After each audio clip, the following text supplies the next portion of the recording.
everyone, and welcome to the episode of the Caffeinated Librarians, MPL's pop culture podcast. We're continuing our Buffy series discussion with Season 4. And just to give an overview, so Season 4 is when Buffy, Willow, and Oz are headed to college. Xander doesn't go to college. He tries to do a cross-country tour. So this is basically the Scoobies adjusting from sort of the safety net of high school and going into college and experiencing independence and dorming. And this is also where we're introduced to a few new characters as well that are pretty important for the season's arc and the season's story. So Riley Finn is one of the new introductions. And he starts off like a little bit of mystery around his character. You don't really learn too much about what he does until one of the episodes that we're discussing, which is episode 9, Hush.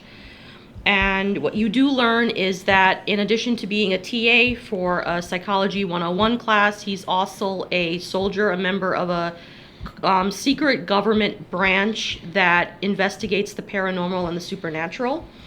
Another character that we're introduced to is Professor Maggie Walsh, who is the psychology professor, Buffy psychology professor. We learn that she is the head of this covert operation or branch of the government. We also learn that she's the creator of the 314 Project, which is important because it introduces the main villain of the story, which is Adam, who's like a human demonoid hybrid. So he's sort of like Frankenstein's monster creature. So he's Professor Maggie Walsh's passion project, so to speak. He eventually usurps control of the government facility, which is located underneath one of the dorms of the campus. And he's the one that brings about so his master goal is to sort of create a master race, so to speak, of human demonoid hybrids. So he's the main villain of the story. You also get introduced to Tara McClay. She becomes Willow's love interest because Oz exits the show in season 4, and she becomes Willow's new love interest. And she's also a witch who's been practicing for a while, and she and Willow will often do spells together to assist the Scoobies. And for the most part, Willow keeps her relationship with Tara a secret, and then eventually Buffy is the first one to find out, and then the other Scooby gang sort of find out later in a later episode. Forrest Gates is another character who's introduced. He's also a soldier along with Riley. And he has a very interesting dynamic with Buffy because he never likes her from day one, and his dislike grows into outright hatred of her towards the end of the show. And he also suffers a less than desirable fate where he is killed, and he also becomes a demon humanoid hybrid. Is this as also the first season where we see Olivia? Oh yes. For a moment, I was so confused. So Olivia is. I didn't include her because she only appears in 2 episodes, and then she's never seen again. Oh, that sucks. Yeah, so Olivia is Giles' special friend with benefits, let's say. I don't really know. Giles was a pimp. Yeah, Giles was pimping out. He's drinking his scotch in his robe.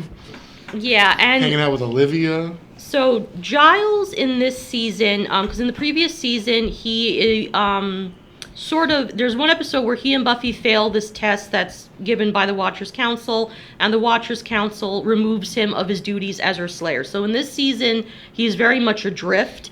He doesn't know what his purpose is. He doesn't know what is whether in Buffy's life or the Scoobies' lives. So he sort of is directionless. He doesn't have a job, so he's unemployed. But he's having a good time. Yeah. So he's sort of trying to figure out himself, so to speak, in this season. Eventually, he does unofficially resume his Watcher's duties. So in the first episode that we're discussing, which is the episode Freshman, so this is when Buffy, Willow, and Oz are go to UC Sunnydale campus. This is their it's like the orientation episode. So at this point, Buffy, being in college, she's very much unsure of herself. College is a very different experience to high school. So with high school, like, she knew what was expected of her. She sort of knew her place around the high school. She knew her dynamics within the high school sort of community. So now in college, she's very much unknown. This is a new experience for her. She's sort of floundering.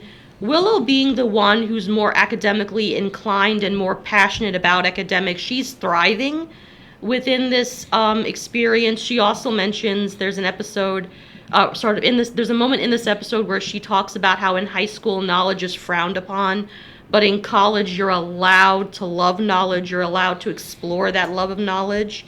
So she's thriving. Oz is Oz. He's very much unbothered as always, but he knows his way around the campus because we learned that his band is played there. And the main antagonist of the first episode is a vampire named Sunday. And she and her gang have been around the campus, we're supposed to assume, since at least the 80s.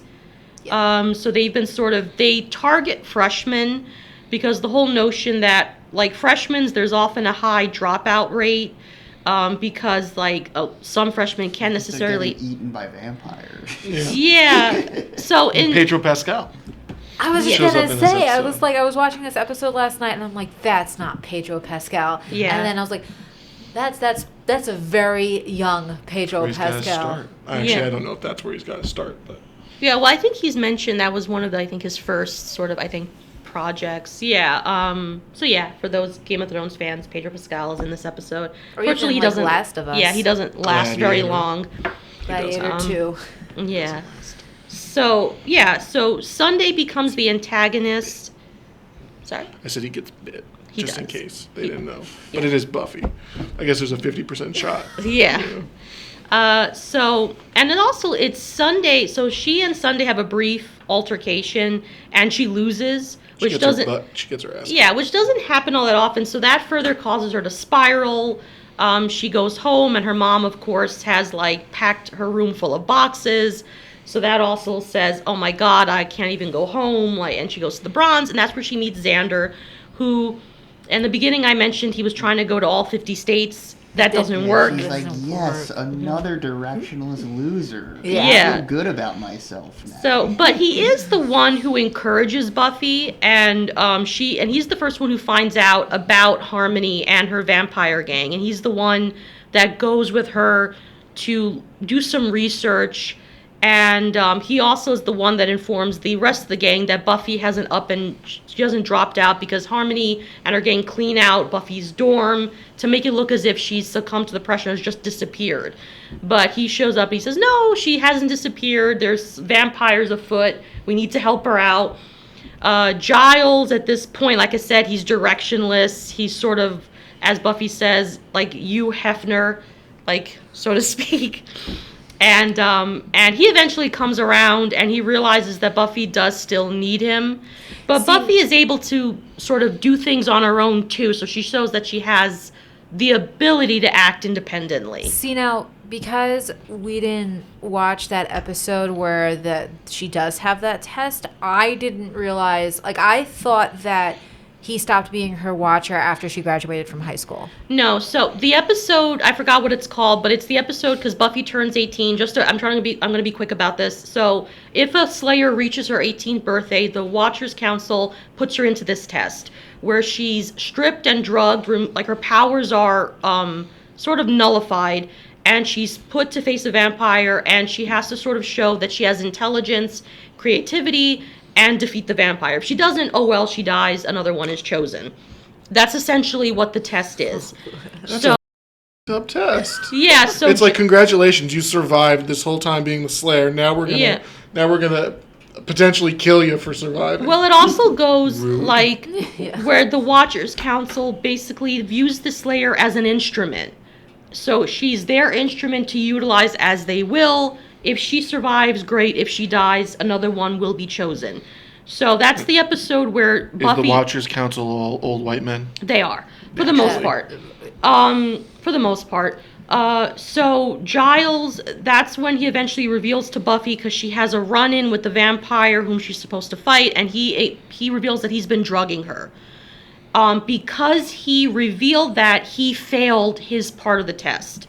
So the Watchers Council basically says, you have too much love for her. Yeah. You're not adhering to your duties. You're removed of your duties, and a new Watcher is brought in. So that's the backstory of why he's no longer her Watcher. I find that interesting because when in the last episode we saw Restless, you have the primal power of of the Slayer coming into everyone's dreams, and it essentially echoes that Buffy is supposed to be alone and on her own and not have all these friends and essentially a found family almost. Yeah. And that kind of like echoes that episode that Giles. And I'll explain more who that character is. She does have a name. I only found out because of like the Wikipedias. I don't know if it's ever mentioned, but she does have a name. Yeah, I don't. And I'll go into that when we get to that episode. Yeah. So that's what The Freshman is about.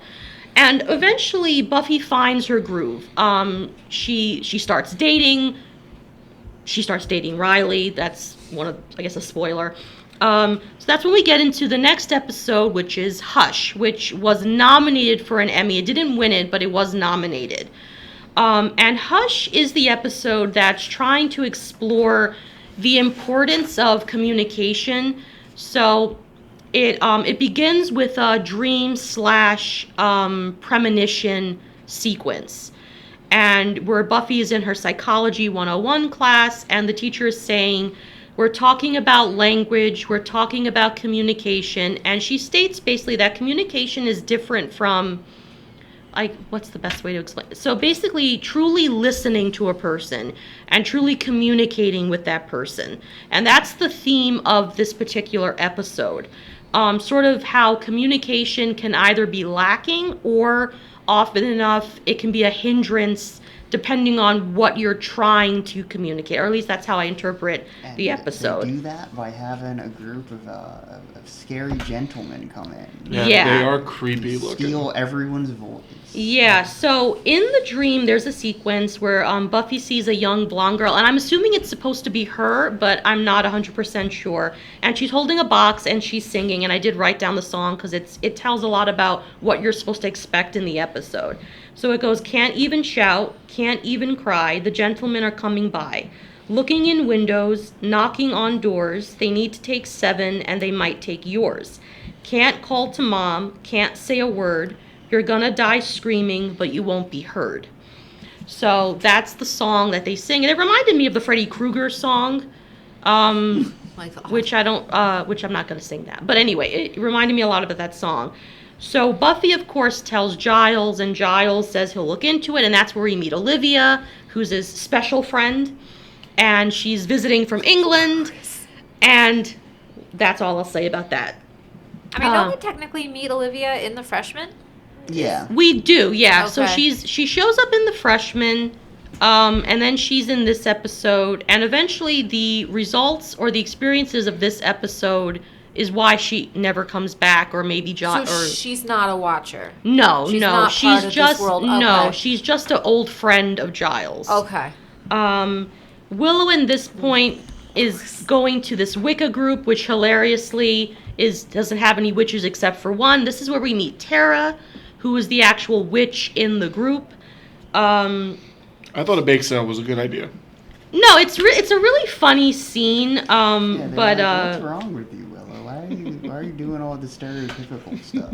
Yeah, but that's where she and Tara first meet, and Willow's words in the group is what makes Tara realize, oh, she could be like a kindred spirit. She could be someone like me who also does witchcraft. One might say she's a witchy woman.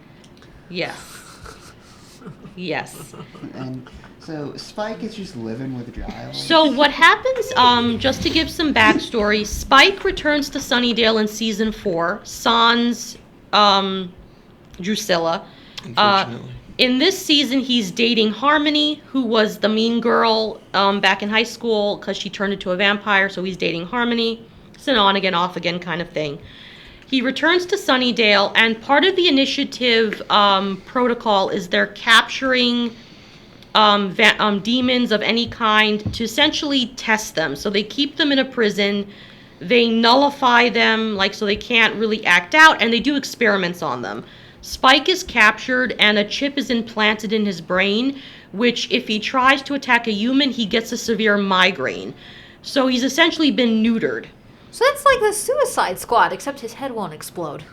I've never seen this. Yeah, so that's... Yeah. So he ends up comically living with Giles for a while. So that's why he's there, because he essentially can't harm Giles, so he's just hanging out there.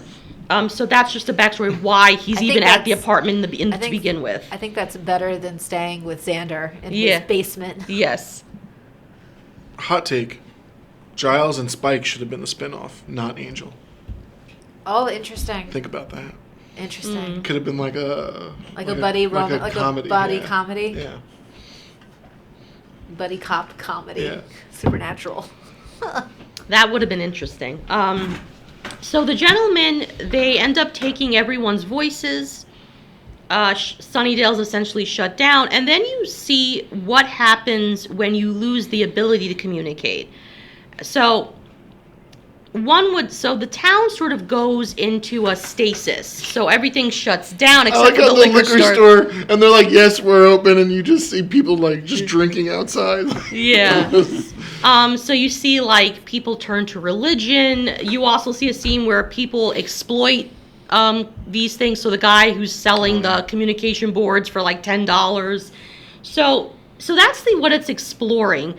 And how could when you lose something that you take for granted, then you realize you've taken it for granted. It's not eloquent, but that's essentially what the episode is exploring.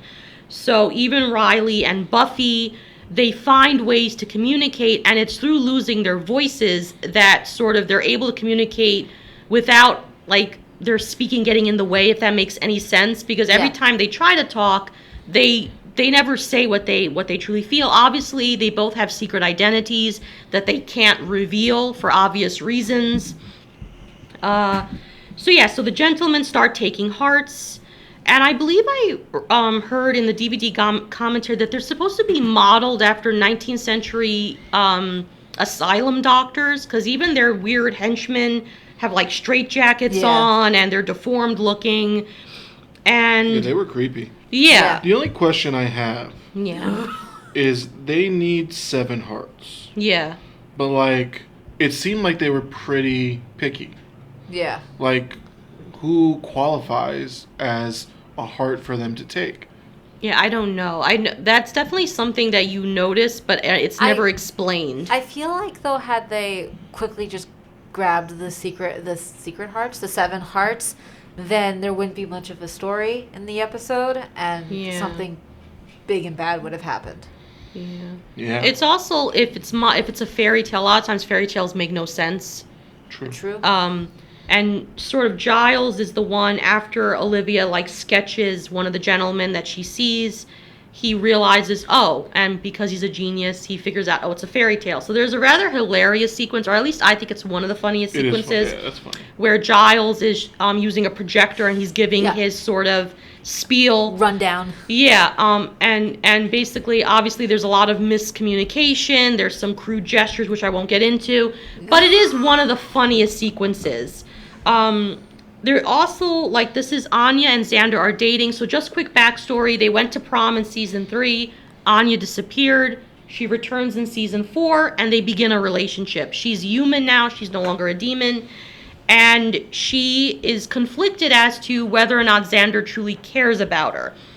And there's a moment in the episode where Xander proves, yes, I do care about you. It's more than just...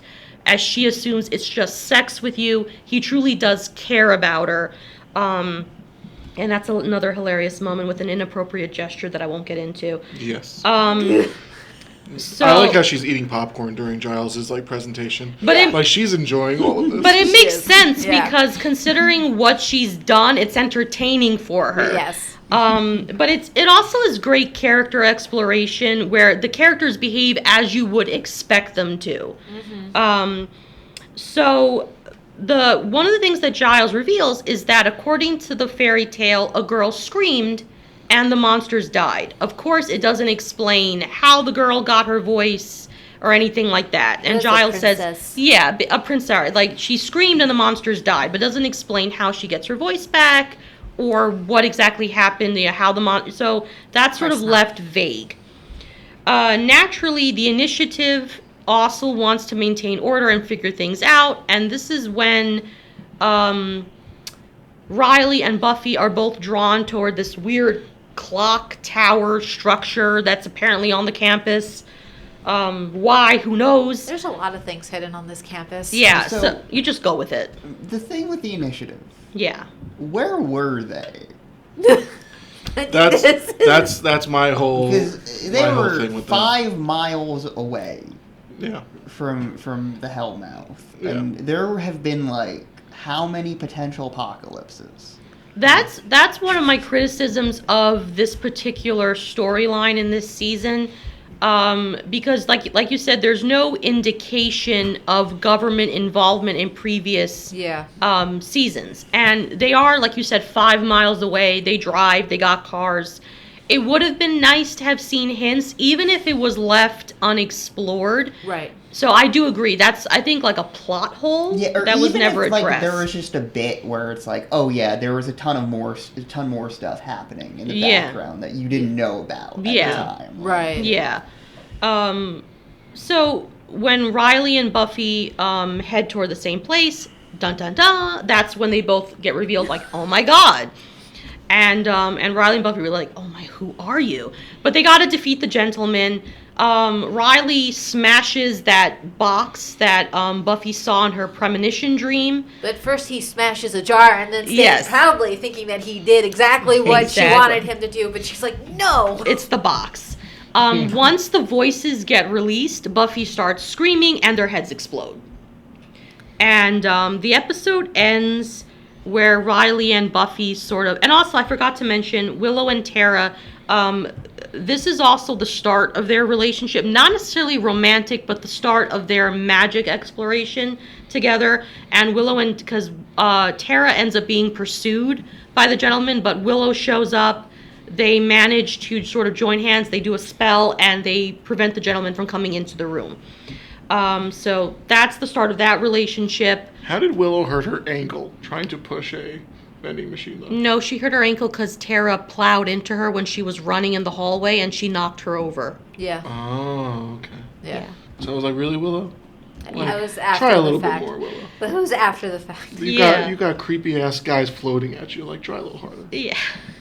So that's the start of that relationship, and Willow and Tara open up, and Tara reveals that she practices witchcraft. Riley goes to Buffy, and the episode ends where they say, I guess we gotta talk. And it follows through in the following episode where they actually do talk. So that was Hush. Now we get into the season finale episode, which is called Restless. Just some brief... so in this episode, the first Slayer, so this is the start of the Slayer line, essentially stalks each of them in their dreams. So her name is Sinea.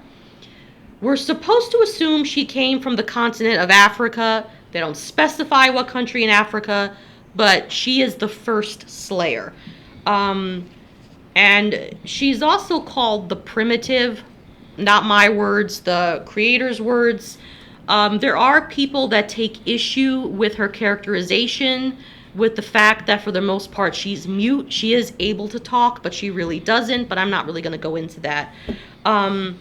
So in the episode previously, they performed a spell. So in this spell, they Giles, Willow, and Xander merged. They merged with Buffy, and sort of merging. Thank you. Increases Buffy's powers, and that's how she's able to defeat Adam. So in the dream, the fact that the First Slayer is stalking them is a consequence of summoning those powerful magics. And so what did you guys think about each of the dream sequences? Well, they were very unique to the person that was dreaming them. And what I thought was interesting was that Willow was dreaming about performing on stage, like she had dreamed about in like the first few episodes we saw, where she was supposed to be on stage but didn't know the words to. Yeah. And I thought that was an interesting callback to that. it kind of like all was unique to the different members of the Scooby gang, including Giles, which I thought was interesting. Mm-hmm. I liked how this episode looked a lot. They were definitely trying to make it as distinct as possible from the regular series. So I was like, ooh, that's very fun. Like, yeah. So Willow is the first one. So the Scoobies, after they've battled Adam, they go home and they're gonna like spend the night watching movies. Doesn't happen. They all fall asleep, and they all begin to dream. So Willow's dream really centers around her feelings of inadequacy, her desire to leave her past behind, and essentially throughout the dream, characters are constantly referencing, oh, you're wearing a costume, she's putting on a performance, she's being performative.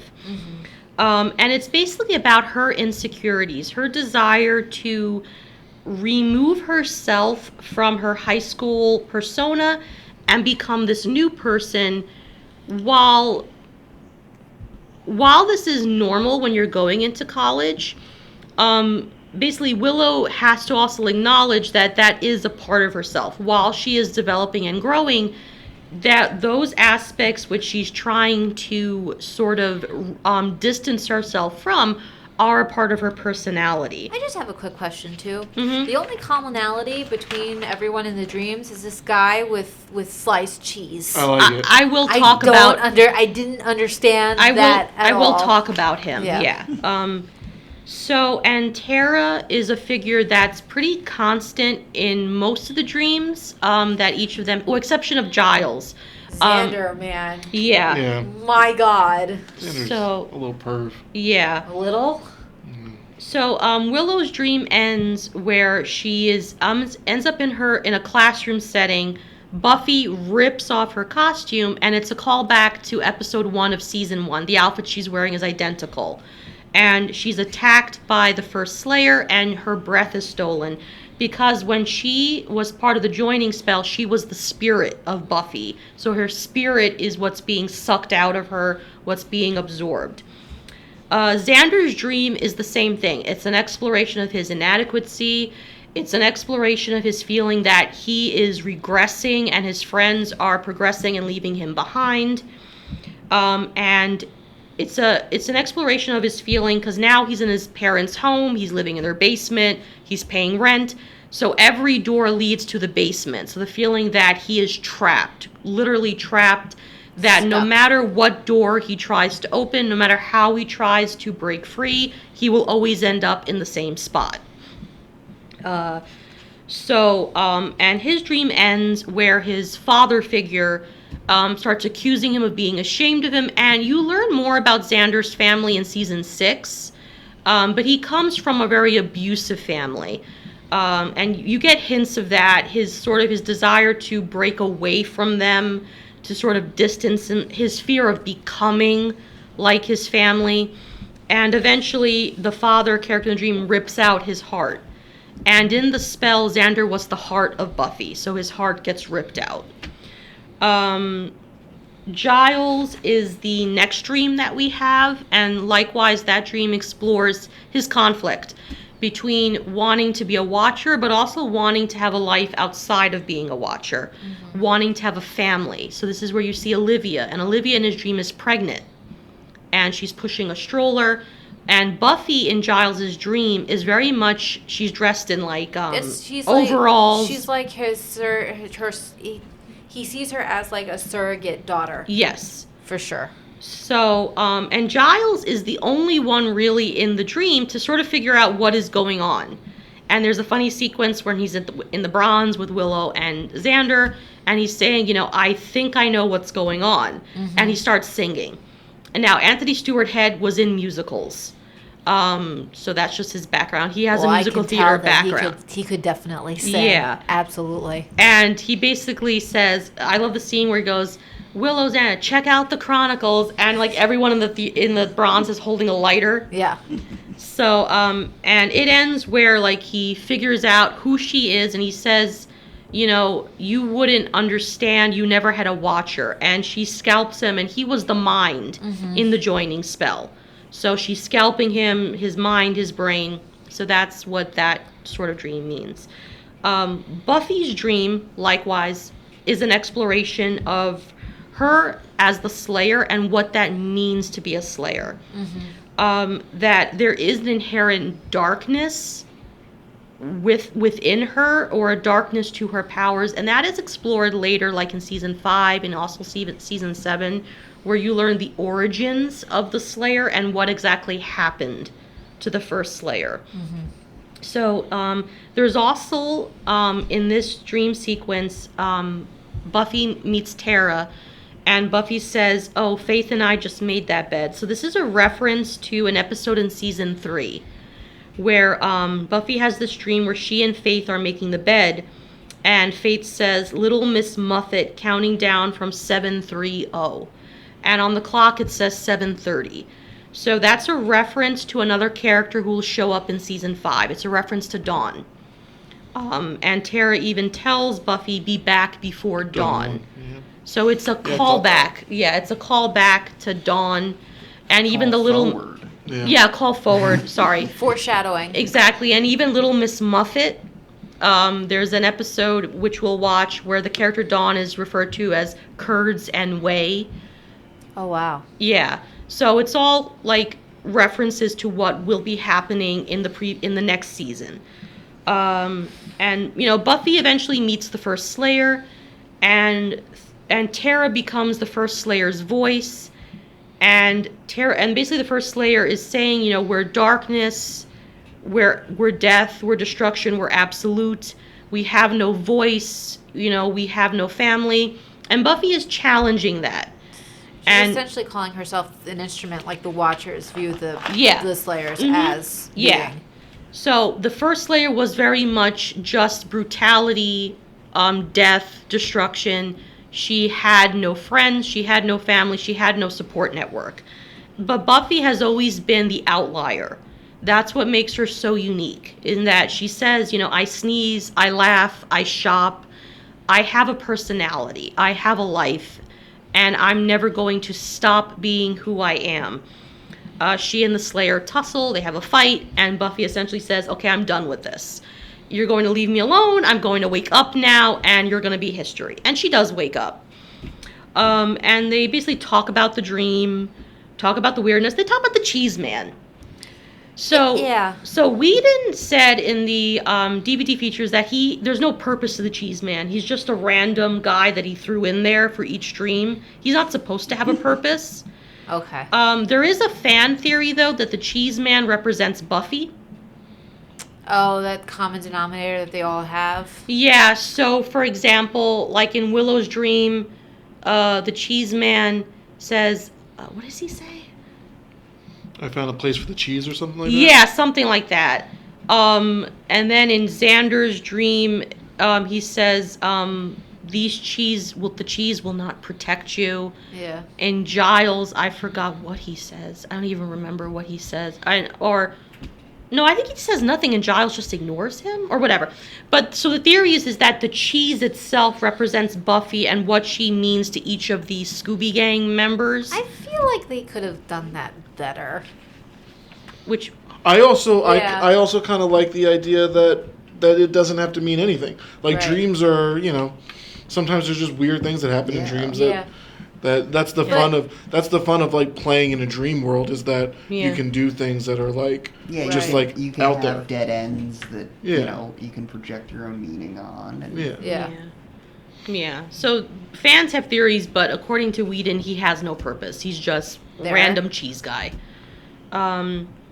Also in Buffy's dream, I forgot to mention, there also are hints, or basically like her mom being in the wall. Mm-hmm. It's supposed to be the fact that she and her mom have been disconnected this season. So her mom is literally just living in the walls, and Buffy walks away from her. And her mom says, you can break the wall. Exactly. Like, so essentially, Buffy has become distant, and I think at one point in the season she admits that she's that she's become distant from her mom, which I guess, you know, happens when you move away from, like, and you dorm, like, you're building your own life, you're sort of developing that independence from your family structure. So that's Restless. It is a very interesting season finale choice. I think one of the reasons why they didn't go with like a epic season finale was because the previous episode already does that, where they have like a big fight. There's a big showdown at the initiative. No, I think it's much cooler to go out on a weird little thing than like, you know, big bang. Yeah. Yeah, so do any of you have like any, like, was there a favorite episode of the 3 that we watched? I absolutely enjoyed Hush more than I enjoyed the other 2.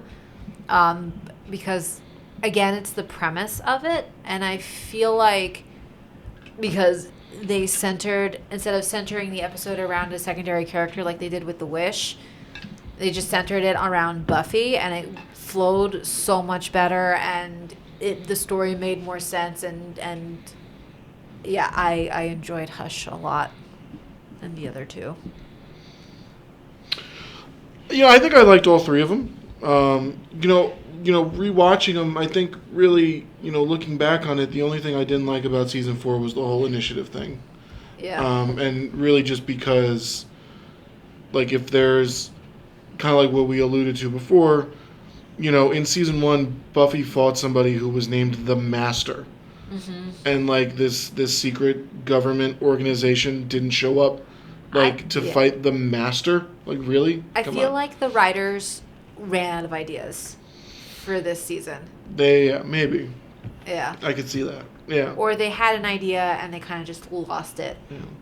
So that's the only thing I really didn't like. I also, I remember not really liking Riley. I didn't really mind him in the episodes that we watched. Granted, he wasn't in them. Yeah, I don't think there was too much to get annoyed at here. Yeah. But, maybe he takes up a lot of time in other episodes. Yeah. I don't know. The only thing I can think of is for the reasoning not to like him is he's not Angel. And people really liked Angel. I didn't like Angel. Oh, no? I liked Angel. I thought he was fun when he was evil, but that was about it. Yeah. Yeah, so Lou was very right. When it comes to Riley, a lot of people didn't like him because the fan base was invested in the Buffy-Angel relationship. Right. So when Riley comes around, he was not well received. Riley is also supposed to be, like, I'm someone where, like, I neither really dislike him nor really love him. You're down the middle. Yeah, like, I don't have strong opinions of him either way. I think Mark Blucas, the actor who plays Riley, did a terrific job with what he was given and what he was there to do. So he's essentially, I think, supposed to represent the all-American guy. Mm-hmm. And I think also knowing some of Whedon's politics, I think that kind of informs how Riley is characterized. Naturally, he is someone who needs to have a purpose. So at a certain point in season 4, he leaves the initiative because he's too rebellious. He thinks for himself, and as a soldier, it's the collective, not the individual. So he leaves the military. You also learn that he and his fellow soldiers have been drugged, unbeknownst to them. So they've been given, like, strength enhancement drugs. Oh, like the first Avenger, like Captain America. I guess, yeah. It's basically, I can't do it. Anyway, so they've been drugged. So that's why they've also been able to perform in the way that they have. So at a certain point in season 5, he's also detoxing, or in season 4, sorry, he's detoxing from those drugs. In season 5, there's a lot of life changes for Buffy. I'm not going to go into because I don't want to spoil anything. And Riley almost doesn't know his purpose within Buffy's life.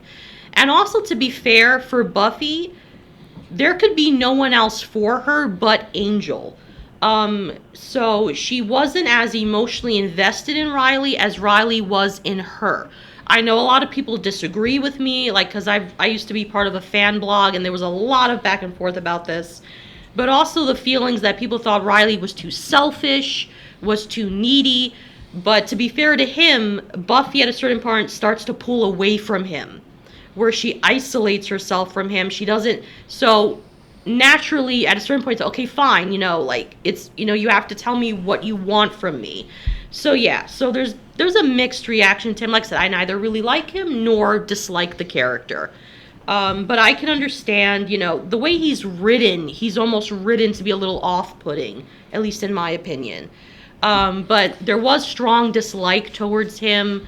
The actor even spoke about, I think that he would read the message boards and eventually he had to stop. Oh, why because, would you do that? Because hate was being directed even at him. Yeah. So, yeah.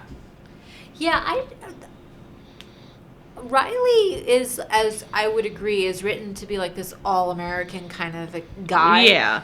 I'm of the same opinion. I neither like nor dislike him. He's just there. Yeah. Yeah.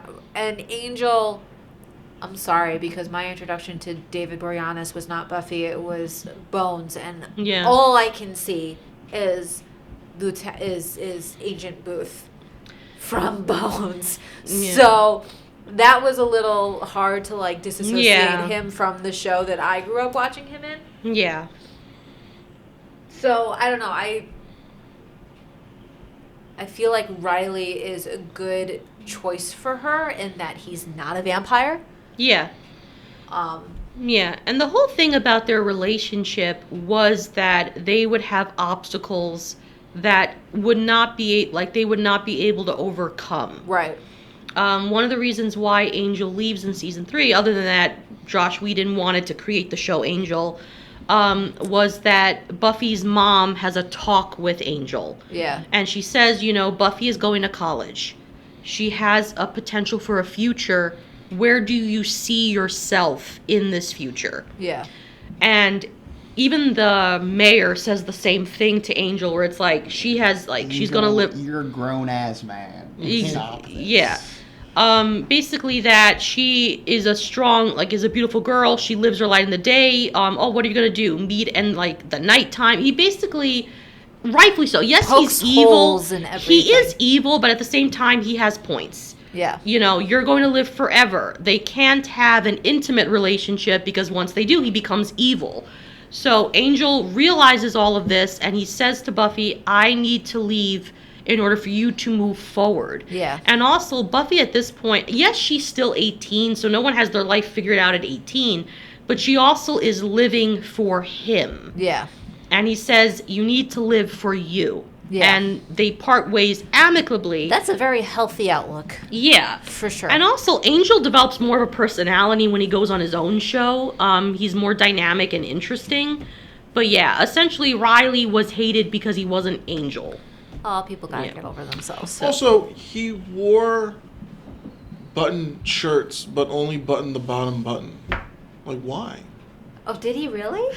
Okay, most people on this show dress kind of terrible. Yeah, what was that a thing? I don't know. In the early 2000s? I don't think that the was plaid? a thing. No, just the buttoning the bottom button. Buttoned the bottom. Oh, I don't know. The last few buttons. One thing I will say is, as a teen, I was far from being I didn't have my fingertip on fashion or by any Simona, means. You and me both. So I wore what I wanted to wear. So what I will say is that, in my opinion, people obviously will disagree. The 2000s, the early aughts were kind to no one when it came to fashion. It's true. Yeah. But Buffy as a slim shady T-shirt. Yeah. Do you really? I mean, I did. I don't know anymore. But Buffy, for the most part, was pretty fashion forward for the time. The designer would like go to boutiques and like, so they were supposed. Granted, I didn't like every fashion choice that was on the show, but I don't know if anyone dressed like Riley. He's also, I think, supposed to be from Iowa. So maybe that was an Iowa thing. I don't know. A regional thing. It was a regional thing. I don't know. Probably. Or it's just probably a Riley thing. Yeah. So, any other final thoughts before I send us on our way? This was a good batch of episodes. Yeah, no, I think this show's very strong. And I think, I don't know, it's in a groove right now, it seems. So. Cool. Well, I'm glad that you guys enjoyed the episodes. It was very difficult for me to really pick episodes, but my original thought process was to pick episodes that explored the themes of each season. That was my original thought process behind trying to pick the episodes. So I am glad that you guys enjoyed. I think this was a really good batch because we got one more standard one that follows the general Buffy formula that sets up the season, and then we got 2 where they're trying things out. Yeah. Just a final thought, like some people have equated the scene where Willow is going through the red curtains like to Twin Peaks. But Josh Whedon said there was another metaphor he had in mind for that, which I don't know if I can say. I probably can't. But yeah, I'll tell you guys afterwards. Does it have to do with... Yeah. Yeah. I was trying to not. So yeah. So that was our discussion of season 4. As always, like, subscribe. If you enjoyed these episodes, let us know, and we will see you next time. Bye, everyone.